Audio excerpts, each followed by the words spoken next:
பக்கத்தில் ஆவடி வீடுனா தெரியும். ஒரு படத்தில் ஒரு பையன் நடிப்பார்ல, அந்த படத்தில் ஒரு குட்டியா ஒரு பையன், அவங்க தம்பி தான். சிற்பக்கலைக்கு வித்தியாசமான கோயில்னா ஆவடியார் கோவில். அந்த யூடியூப்ல ஒரு பெரிய ஒரு பேசுவார். அந்த கோயிலுடைய சிறப்பு சம்பளம் சொல்லும்போது அங்க இறைவன் எப்படி இருக்காரு? உருவம் இல்லாமல் இருக்கிறார், ஆத்மாவாக இருக்கார். சரிங்களா? அப்ப லிங்கமாக இல்லாமல் ஆவுடைய பிராணிகளுடைய மேல செய்யப்படுகிற அந்த புதுக்கோட்டை மாவட்டம் ஆவுடையார் கோவில் அங்க ஐயா இருக்காங்க. அப்ப இறைவனுக்கு எந்த ஒரு இது கிடையாது. சித்தர் போக்கு சிவன் போக்கு சொல்றாங்க இல்லையா?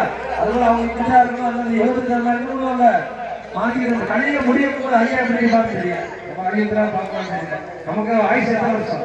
அதிகபட்சம் 120 குறைஞ்சிருக்கோ, 80 60 ரொம்ப குறைஞ்சு போயிட்டு இருக்கு. ஐயா சொன்ன மாதிரி ஜீவராசியை அடிப்பது இல்லையா?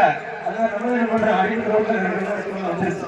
ஏனென்றால் இந்த வேகமான உலகத்தில் உயிர் என்ன பண்ணுது? வேகமாக நேர்மாற்றோடு நீங்க இருக்க மாட்டாது. என்ன கேட்டீங்கன்னா, நேற்று நல்ல தலையா இருந்தார், கேட்டா டாக்கு ஏதாவது என்ன பண்றாங்க? போயிட்டாரு, நேற்று போயிட்டாரு அப்படின்னா. அப்ப இந்த ஜீவம் பரமாத்மாவை அடைவது எந்த நேரமும் சொல்ல முடியல. சொல்ல முடியுதா?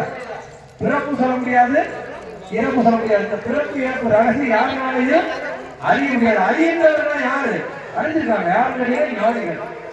ஞானிகள் இருக்காங்க. எங்க ஐயா இருக்காங்க.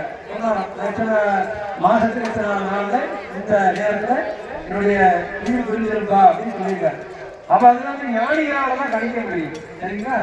அதனால இந்த பிறப்பு இறப்பு என்பது அவங்களாலதான் கணிக்க முடியும். என்னுடைய இறைவன் கூட அந்த இடத்துல சொல்ல மாட்டார். ஏன்னா அது இறைவன் ஈசன் கட்டளை. பிரம்மாவுக்கு தெரியாது, வளர்ச்சியோட செய்யாது. அதை உயிர் எப்படி எழுதிடுறாங்க. அவங்களுக்கும் ரெக்கார்டு போட்டுறாங்க. பிரம்மதி ஒரு சிம்கார்டு வச்சிருக்காங்க. சிம்கார்டு நம்ம சொல்றது என்ன இது? இந்த பேர்ல இந்த அட்ரஸ்ல வாங்கிட்டாங்க. சிம்கார்டு அதே மாதிரிதான் நம்மளுக்கு பிரம்ம எழுத்து என்ன ஆகுது? தன்னுடைய சாவித்ரி அப்படின்னு சொல்லிட்டு என்ன ஆகும்? அவங்க இந்த ஊர்ல பார்த்துருக்காங்க, இத்தனை வயசு இருக்கப்பறம் அவங்க குழந்தை எழுத்தன எல்லா டீட்டெயில்ஸ் என்ன ஆகும்? அந்த சிப்ல ரெக்கார்ட் ஆகும். இதுதான் நிகழ்வு. இப்ப நம்ம என்ன பண்ற? சிப்பா உருவாக்கிக்கலாம். அப்ப என்ன பண்றாங்க? இந்த தலையெழுத்து அப்படின்னு ஒரு சொல்லால சொல்லப்படுகிறது. விதி அப்படி சொல்லுவாங்க.